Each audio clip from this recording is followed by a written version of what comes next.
Hi! இன்றைக்கி ஒரு mini vlog பார்த்துடலாமா? ஸோ இன்றைக்கி வந்து என் பையனே வந்து நான் மேகி சமைச்சிக்க போகிறேன். எனக்கு தேவையான மேகி நான் ரெடி பண்ணிக்கிறேம்மா அப்படின்னு சொன்னார். ஸோ அவருக்கு நான் வந்து மேகி ரெடி பண்ணி கொடுத்துட்ருக்கேன். அதுக்கப்புறம் மதியானத்துக்கு வந்து சின்ன வெங்காயம் போட்டு எனக்கு வந்து புளிக்குழம்பு வேணும் அப்படின்னாரு. ரீசெண்ட் டேஸாக சின்ன வெங்காய குழம்பு தான் அவருக்கு ரொம்ப பிடிச்சிருக்கு. அதனால் நான் எல்லாமே எடுத்துக்கிட்டு இதெல்லாம் ரெடி பண்ணுறதுக்கு முன்னாடி இதில் நான் வந்து ஒரு பவுடரை போடுவேன்.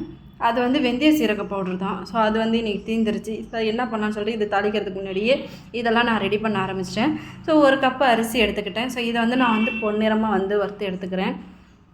ஏன்னா எப்போவுமே வந்து புளிக்குழம்புக்கும் சரி, கத்திரிக்காய் தொக்குக்கும் சரி இந்த பொடி போட்டால் அவ்வளோ டேஸ்ட்டாக இருக்கும். மீன் குழம்புக்கு மஸ்ட்டு. இந்த பொடி தான் அதோட ஸ்மெல்லு நல்லாயிருக்கும். வறுக்கும் போது வீடே கமகமன்னு அதோட ஸ்மெல்லு செம்மையாக இருந்துச்சு. ஏன்னா குழம்புலேயும் அந்த ஸ்மெல் தான். அந்த ஒரு பவுட்ரு போட்டால் தான் அதோட புளிக்குழம்போட ஸ்மெல்லே நல்லாயிருக்கும். அதுக்காக நான் வந்து இதெல்லாம் வந்து பொடி பண்ணி எடுத்துக்கிட்டேன். ஸோ இதெல்லாம் தேவையான அளவுக்கு நான் வதக்கி எடுத்து இது செய்கிறதுக்கு முன்னாடி மதியானத்துக்கு தேவையானதையும் நான் இடையில ரெடி பண்ணிக்கிட்டேன். நான் சின்ன வெங்காயம் வந்து எப்போவுமே நமக்கு டைம் எடுக்கும் இல்லையா? அதனால தான் இதை வந்து நான் செஞ்சுட்டு தான் நான் அடுத்து வந்து சால்னா தாளிக்கிறேன். உங்களுக்கு ஃபஸ்ட்டு வந்து சால்னா தாளிக்கிற மாதிரி தெரிஞ்சிருக்கும். பட் இதெல்லாம் முடிச்சுட்டு தான் நான் உங்களுக்கு ரெடி பண்ணிகிட்ருக்கேன். ஃபைனலி இதை ஃபைன் பேஸ்ட்டு அரைச்சி எடுத்து வச்சுக்கிட்டேன். இது எப்படி எனக்கு ஒரு 2 மாதத்துக்கு வரும். ஸோ மீதி இருக்க பாருங்கள், தக்காளி வெங்காயம்லாம் நல்லா இதானதுக்கப்புறம் நான் பூண்டுமே இதை நசுக்கி போட்டுக்கிட்டேன். எல்லாமே நல்லா வதங்கினதுக்கப்புறம் இதில் என்ன போடுறேன்னு பாருங்கள். உங்களுக்கு இந்த பொடி வாசனையே எனக்கு வீடு ஃபுல்லாகவே கமகமான்னு இருந்ததுனால நான் ஓகே நல்லாயிருக்கும் அப்படின்னு தான் இருந்தேன். ஏன்னா 2 பேருக்கு தகுந்த மாதிரி தான் இன்றைக்கி நான் வந்து புளிக்குழம்பு வைக்க போகிறேன்.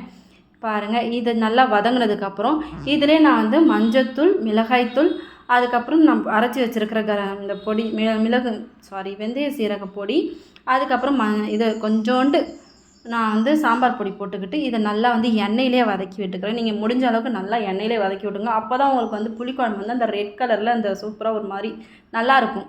அதனால் சுண்ட விடுற மாதிரி பண்ணிக்கோங்க.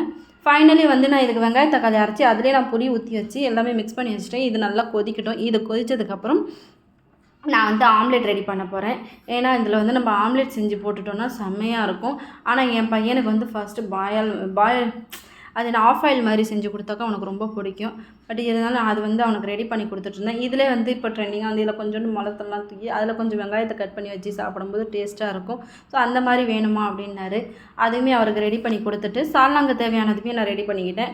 பேலன்ஸ் இருக்கிறது வந்து சால்னாவில் வச்சுட்டு தம்பிக்கு சாப்பிட கொடுத்துட்டு அதுக்கப்புறம் அவங்க அப்பாவுக்கு வந்து நான் வெங்காயம் தக்காளி போட்டு ஆம்லேட் ஒன்று ரெடி பண்ணிக்கிட்டேன். இன்றைக்கி டே எனக்கு வந்து இந்த மாதிரி தான் போச்சு. இன்றைக்கி மார்னிங்கும் சரி மதியமும் சரி எனக்கு சுறுசுறுப்பாக போனாலுமே கொஞ்சம் ஹாப்பியாக ஜாலியாக போணுச்சு. லீவு டைம்ன்றதுனால என் பையன் கொஞ்சம் போரிங்காக இருக்குது அவனுக்கு. அதை தாண்டி மற்ற எல்லாமே எனக்கு ஓகே தான். ஸோ வாங்க நம்ம மதியானத்துக்கு லஞ்சு சாப்பிட்லாம். இன்றைக்கி எங்கள் வீட்டில் சின்ன வெங்காயம் புளிக்குழம்பு, எக்கு ஆம்லேட்.